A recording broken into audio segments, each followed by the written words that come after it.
Have you noticed something shift in your partner lately? A new distance, a phone that gets turned over, a name that comes up a little too often, and found yourself caught between the fear that something is happening and the fear that you're becoming someone who suspects the person they love. We've all felt misunderstood in a relationship, but there's a particular kind of loneliness in suspecting an emotional affair, because you can't point to anything definite. You don't want to be the jealous one, and you're terrified that asking the question might be the thing that breaks what you're trying to protect. That's why this channel exists. At the Relationship Blueprint, we replace anxious guessing with clear understanding. Today, I'm going to give you 7 signs of an emotional affair, but more importantly, I'm going to help you tell the difference between a real signal and your own anxiety talking, because reading the signs wrong, in either direction, causes its own damage. And then we're going to do the part almost no video on this topic covers: what to do before you confront them. Because the confrontation most people are imagining right now is the single fastest way to lose the conversation they actually need to have. Sign number 4 is the one most people misread completely. I'll show you why at minute 9. By the end of this video, you'll know what's worth paying attention to, what's probably your fear, and exactly how to open the conversation in a way that brings you closer to the truth instead of further from it. Starting today, welcome back to the Relationship Blueprint. Subscribe if you're new video every week. This is a sensitive one, so I'm going to be careful with it. If you're here because you're worried, take a breath. We're going to think about this clearly, together. Before I give you a single sign, I need to say something that matters more than the entire rest of this video, because the way you use what I'm about to tell you will determine whether it helps you or hurts you. There are 2 ways to watch a video like this. One is to turn yourself into a detective, to start reading your partner's phone, monitoring their messages, cataloging their movements, building a case. I am asking you, sincerely, not to do that. Not because the signs don't matter, but because surveillance destroys the exact thing you're trying to save. A relationship cannot survive being policed. The moment you start secretly investigating your partner, you have already introduced a betrayal of your own, and you've made the honest conversation you need almost impossible to have. The other way to watch this video is the one I'm asking you to choose. Use these signs not as evidence to collect against your partner, but as a way to understand what you're sensing, so you can bring it into the open, honestly, as a conversation between 2 people who are supposed to be on the same side. Important reframe. The goal of recognizing the signs of an emotional affair is not to catch your partner. It is to understand your own perception clearly enough to have an honest conversation about it. Suspicion handled through surveillance ends relationships. Suspicion handled through honest conversation can sometimes save them, and can sometimes end them cleanly, with dignity, which is also a kind of saving. There's one more thing you need to hold as we go through these. Every single sign I'm about to give you has an innocent explanation as well as a worrying one. A partner who suddenly seems distant might be having an emotional affair, or might be depressed, stressed at work, going through a private struggle, or quietly unhappy about something in the relationship that has nothing to do with another person. That's why I'll give you both readings for every sign. Your job is not to assume the worst. Your job is to notice the pattern, hold it lightly, and get curious, not certain. One sign means almost nothing. A cluster of signs, appearing together, persisting over time, and matching a felt sense of distance, that's worth a conversation. Not an accusation. A conversation. Hold everything that follows that lightly.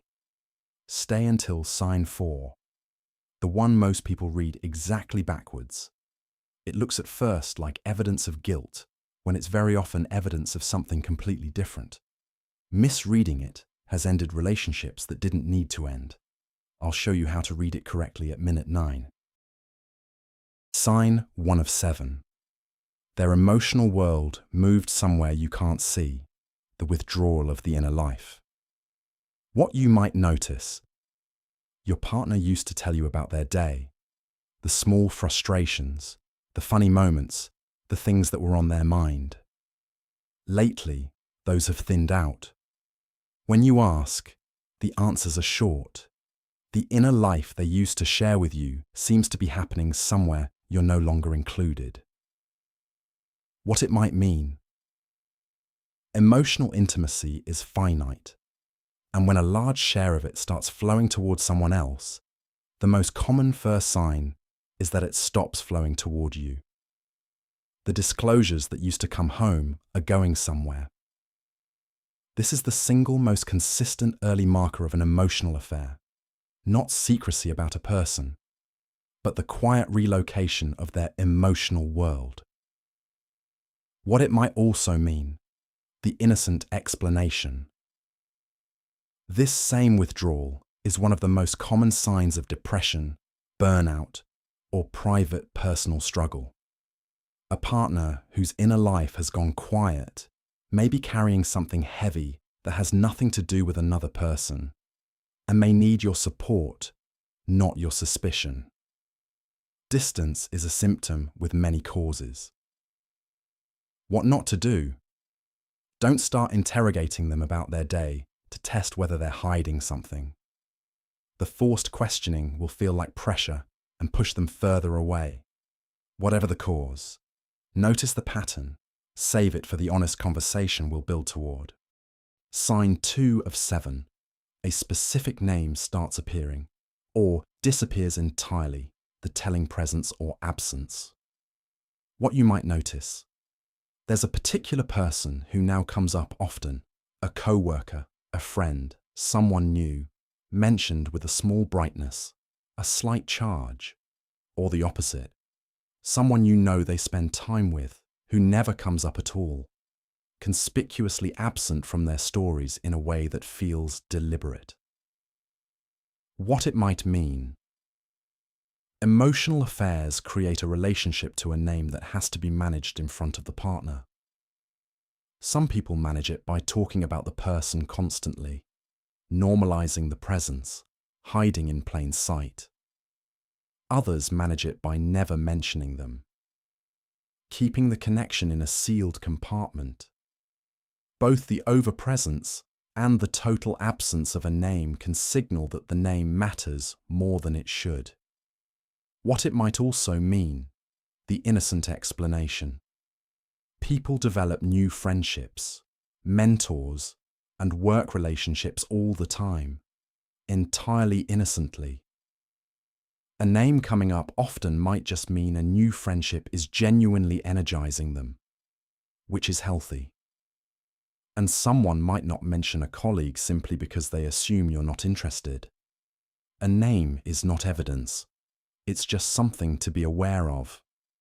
What not to do: don't go looking for this person on social media or start asking pointed questions about them. Investigating the third party is surveillance, and it will poison your ability to have an honest conversation. The name is context for you to hold, not a lead to chase. Sign 3 of 7. The phone changed its behavior. The device tells. What you might notice: the phone behaves differently than it used to. It gets turned face down on the table. It comes into rooms it didn't before, or leaves rooms it used to stay in. They reply to things in another room. The passcode changed. None of it is proof of anything. But the pattern of behavior around the device has shifted, and you've noticed. What it might mean: when a connection needs to be hidden, the device that carries it usually changes how it's handled. A shift in phone behavior, especially a cluster of shifts appearing together, can indicate that something on the phone has become private in a way it wasn't before. The change in the habit is more meaningful than any single instance. What it might also mean: the innocent explanation. Phone privacy is also completely reasonable and increasingly normal. A partner might turn their phone over because of work stress, a surprise they're planning, health information they're processing privately, or simply a growing desire for boundaries that has nothing to do with you. Wanting privacy is not the same as having something to hide. What not to do. Do not, under any circumstances, go through their phone. I want to be completely direct about this. Reading your partner's private messages is a serious violation that will damage your relationship regardless of what you find. If you find nothing, you've betrayed their trust over your own anxiety. If you find something, you've discovered it through a betrayal of your own, and the conversation collapses into mutual accusation. The phone is not where the truth lives. The conversation is. Sign 4 of 7. They became more attentive, not less. The sign everyone reads backwards. Sign 4. The one I told you almost everyone reads backwards. Pay close attention here, because misreading this sign, in either direction, has ended relationships that might have survived and falsely reassured people who needed to pay attention. What you might notice. Here's what makes this one so confusing. Instead of becoming more distant, your partner has become more attentive, more affectionate, more generous, suddenly bringing you things, planning things, being warmer than they've been in a long time. Everyone expects an emotional affair to look like coldness. So when warmth appears, most people take it as proof that everything is fine. What it might mean.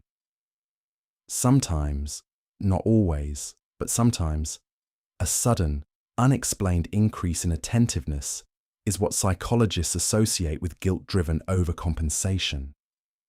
The partner, aware on some level of the emotional energy going elsewhere, tries to balance the ledger by giving more at home. The warmth is real, but its source can be a guilty conscience rather than renewed connection. This is why the sign gets read backwards. The thing that looks most reassuring is occasionally the thing most worth noticing. But here is why I'm asking you to be especially careful with this one. Because it cuts both ways, and the wrong reading is dangerous in both directions. If you decide that any increase in your partner's affection is secretly evidence of guilt, you've built yourself a trap with no exit. Coldness becomes evidence of an affair. Warmth becomes evidence of a guilty affair. Now there is nothing your partner can do, no behavior at all, that you won't read as confirmation of your fear. That's not detection. That's a closed loop of anxiety that will strangle the relationship entirely on its own, whether or not anything was ever happening. So here is how to actually read sign 4. A sudden increase in attentiveness is only worth noticing if it appears alongside the other signs.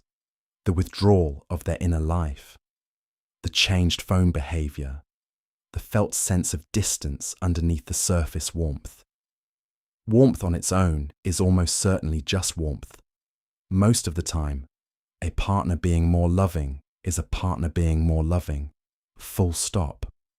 It's only when the warmth feels disconnected from real intimacy, generous on the surface but somehow not actually closer, that it belongs in the pattern. The tell is not the kindness. The tell is kindness that doesn't bring you closer.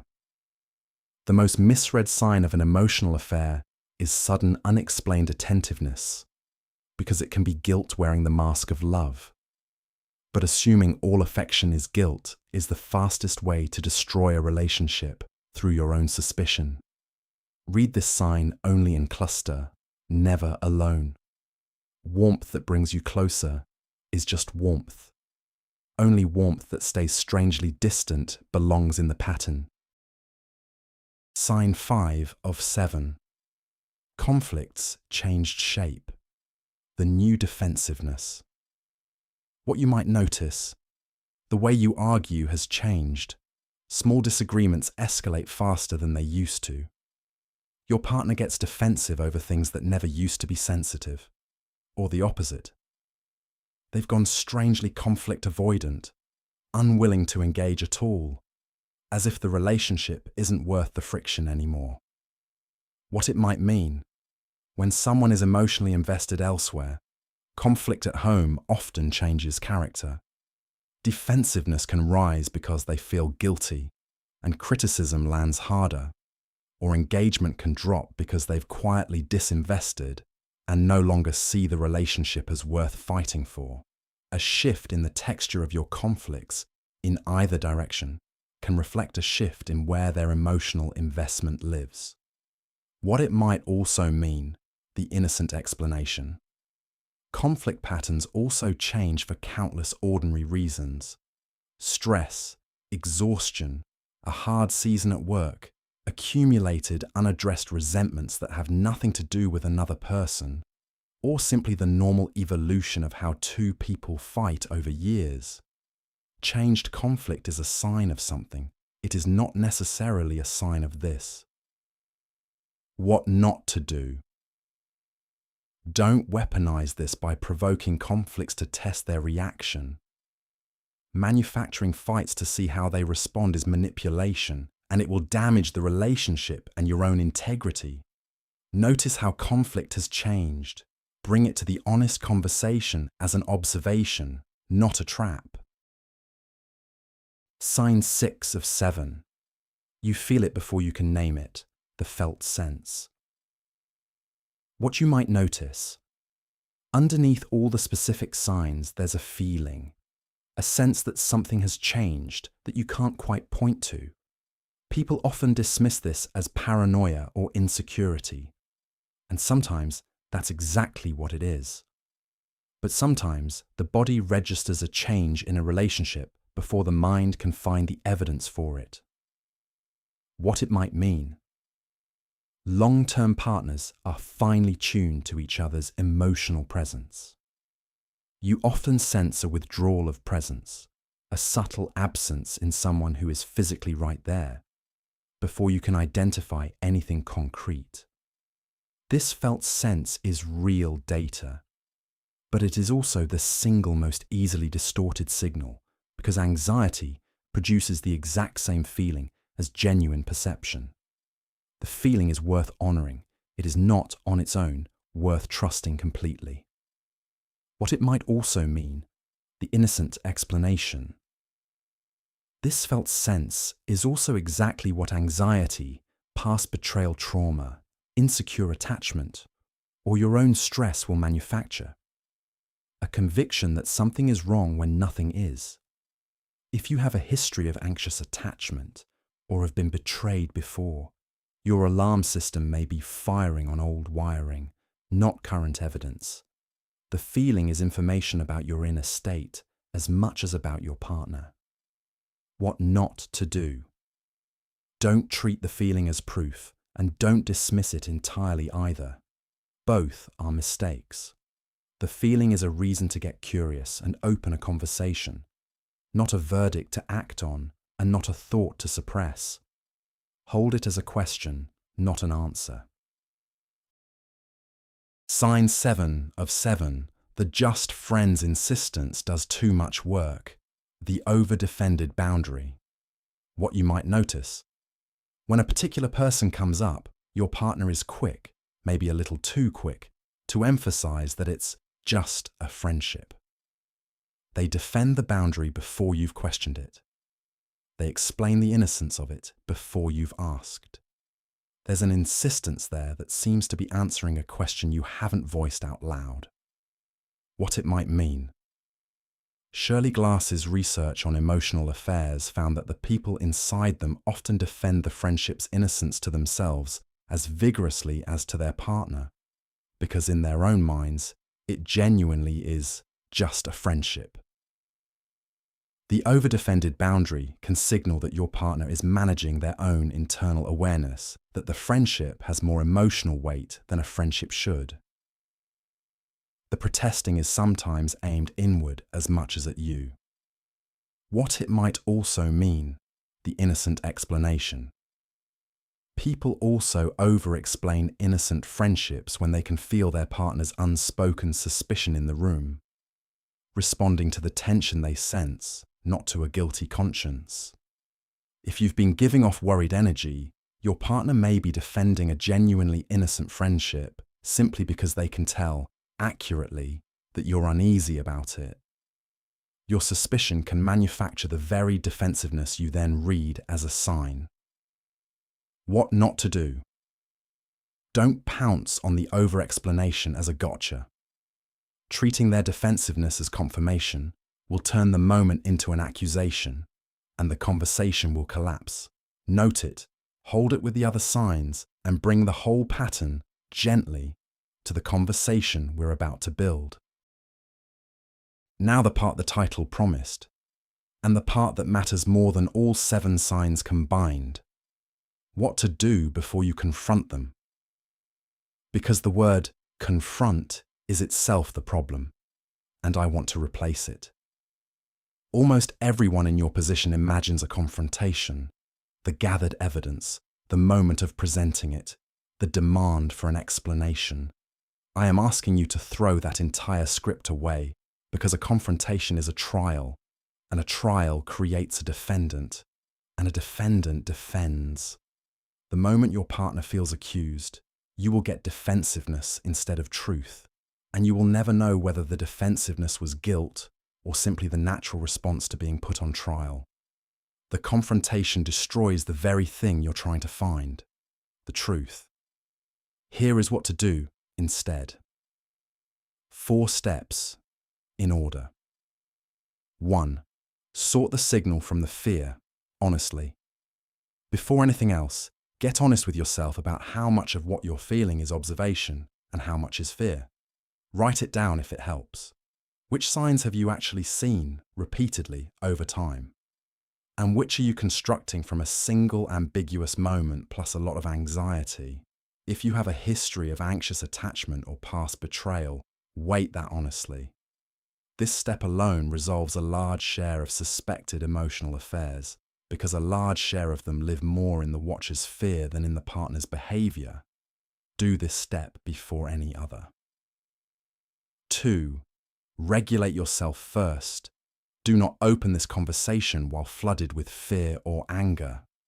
A conversation started from a dysregulated nervous system becomes an accusation no matter how carefully you word it, because your partner responds to your state, not just your words. Wait until you can talk about this from steadiness rather than panic. If that means waiting a few days, wait. The conversation you have calm is a different conversation than the one you'd have tonight. 3. Open with your experience, not their crime. When you do talk, lead with what you've been feeling, not with what you think they've done. The difference is everything. I've been feeling distant from you lately, and it's been scaring me, and I want to understand it together, opens a door. Who is this person, and what's going on? Slams it shut. One invites them onto your side of the problem. The other puts them on the opposite side. You are trying to end up on the same side of this, looking at it together, not facing each other across it. 4. Ask to understand, then actually listen. Ask open questions, and then listen to the answers without building your rebuttal while they speak. You might hear that you've been imagining it, and that it's your own anxiety to work through. You might hear that there's a real distance, with a cause that has nothing to do with another person. Or you might hear that yes, something has been happening, in which case, the calm, non-accusatory way you opened the conversation is exactly what gives you the best chance of an honest account rather than a defensive denial. However it goes, listening gets you closer to the truth than confronting ever will. Don't confront. Connect. The person who calmly says, "I've been feeling distant from you and I want to understand it together," learns the truth far more often than the person who presents evidence and demands an answer.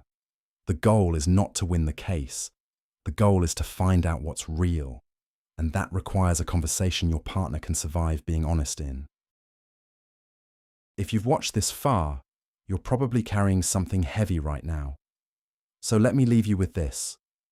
The fact that you want to understand before you accuse, that you're looking for the truth rather than just somewhere to put your fear, tells me you're going to handle this better than most people would.